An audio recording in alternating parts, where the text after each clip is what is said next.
All right, thanks, Mom. Those are some great insight and some helpful tools. Communication and social skills are really important with relating with people.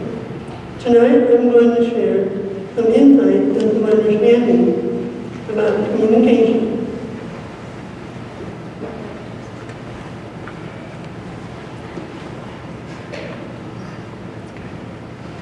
As one who has autism,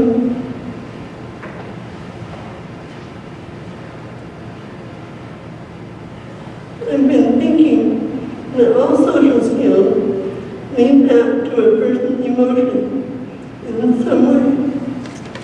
And in this emotional world is a social language that symbolizes it, that is so invisible to someone with autism. Without understanding how this social language represents emotional states, we will not fully understand the connection between social language and the dance between our emotions and the emotions of another. There is so much about communicating that impacts socialization that it boggles my mind. The biggest piece for me is in understanding the context of communication or interaction.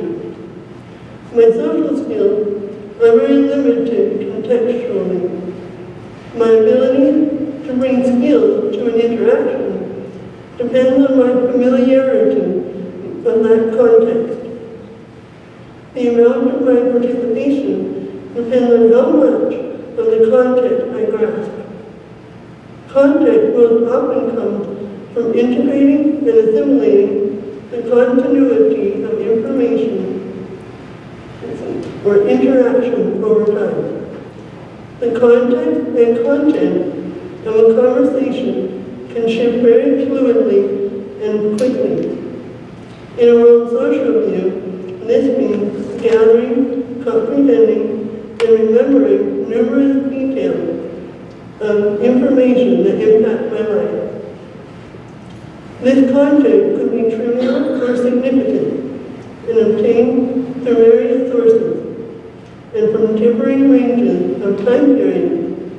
Then I need to sort into which context a communication falls.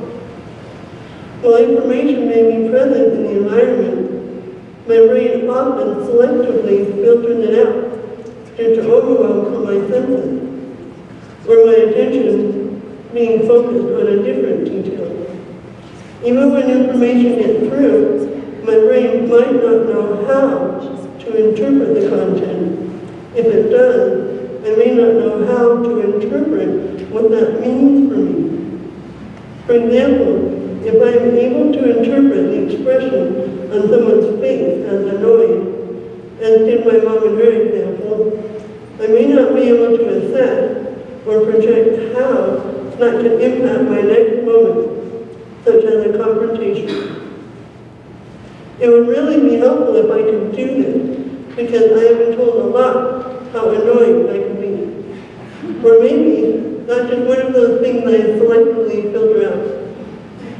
As humans, we have two basic methods for conveying the thoughts and feelings of our internal, mental, and emotional world to others, verbally and non-verbally.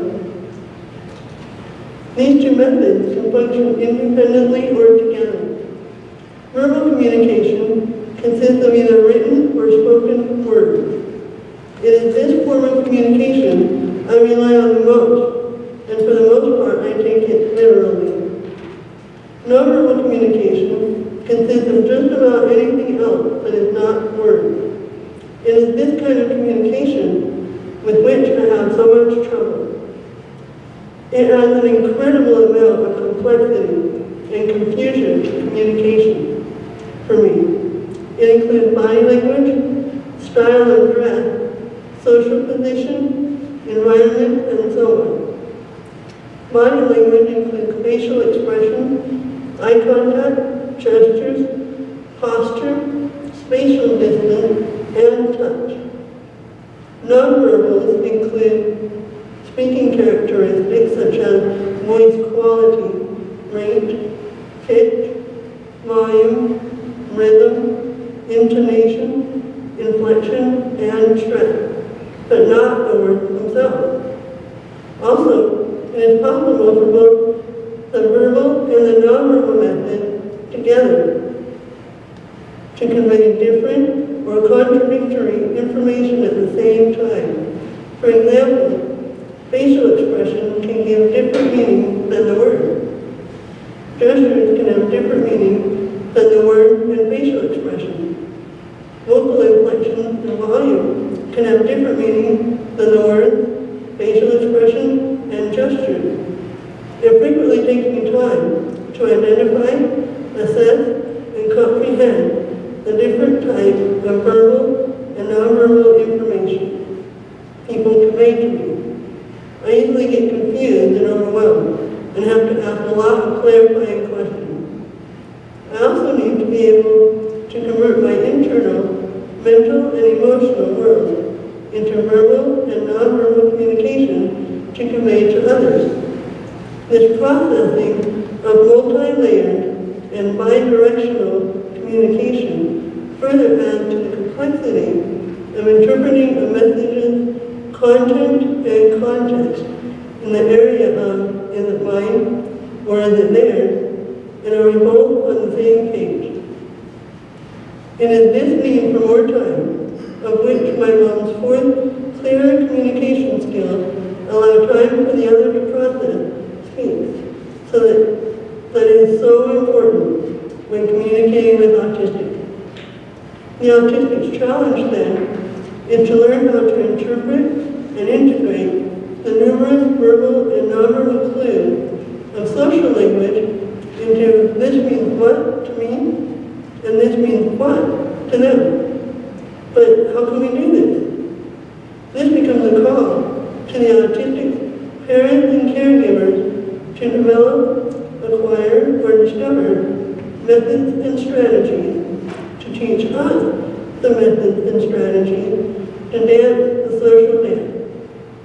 I began learning about context and content and how they are related and conveyed in verbal and nonverbal through three major events in my life.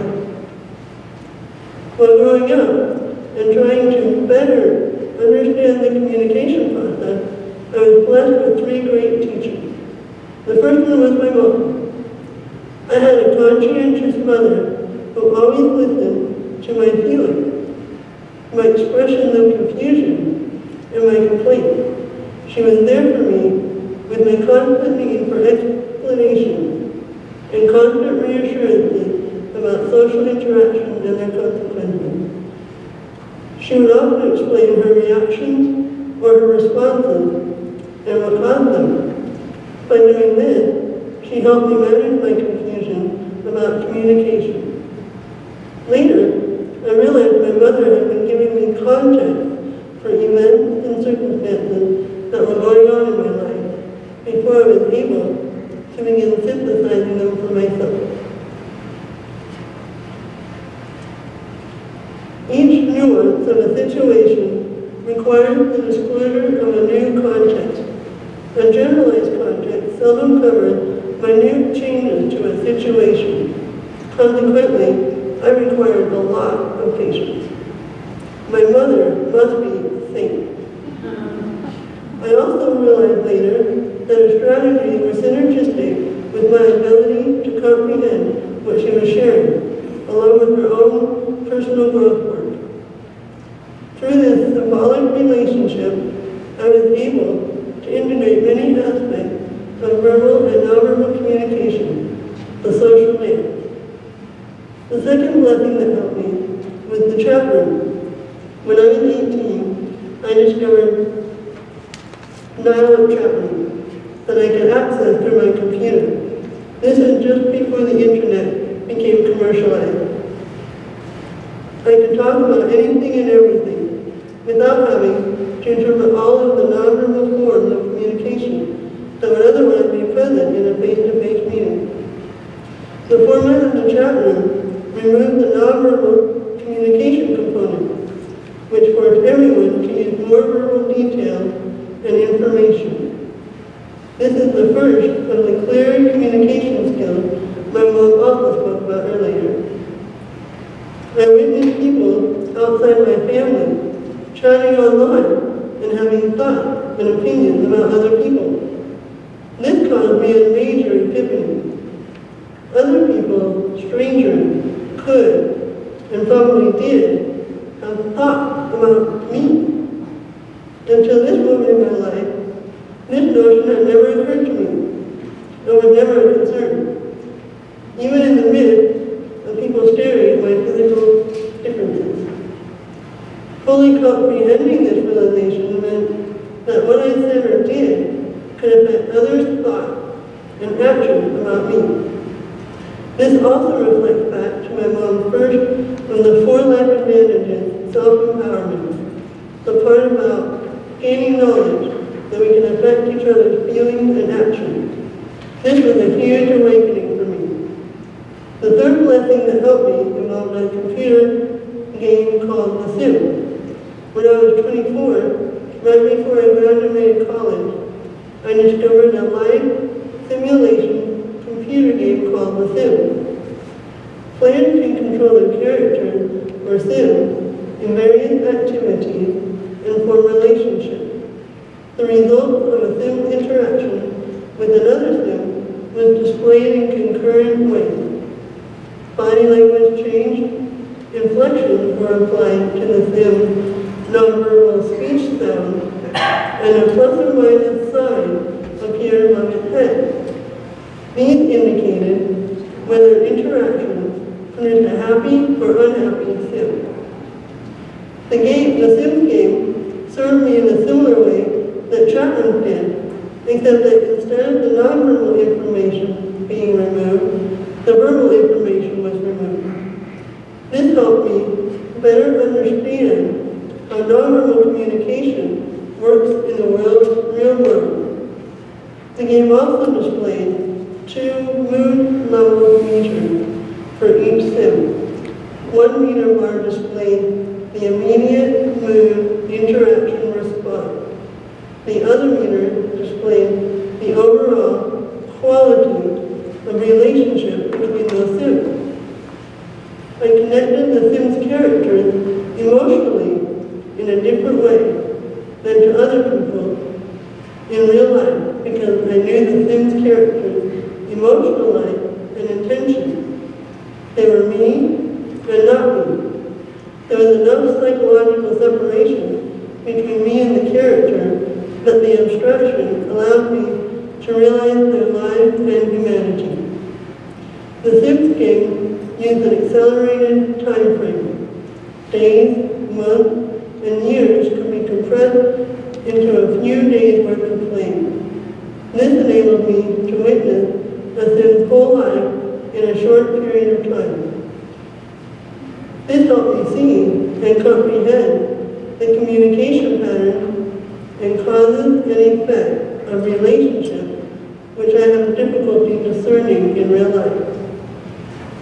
For me, these abstractions greatly added to my understanding of how my interaction with others produced positive or negative results. I realized that by consciously choosing how to interact with others, I can produce positive or negative thoughts and emotional results in them, and that this affected the quality of our relationship. I now had a concept into which I could fit social interaction. From then on, I can gauge my interaction with people by imagining a plus or minus sign over their head. The plus or minus sign is the key that gives me access to the context of my internalized representation of their mood meters, their emotional and mental world. Tonight I've talked about the communication challenges faced by autistics, their parents, caregivers, other family members, and friends. I have discussed what communication means and how it's conveyed and its complexity.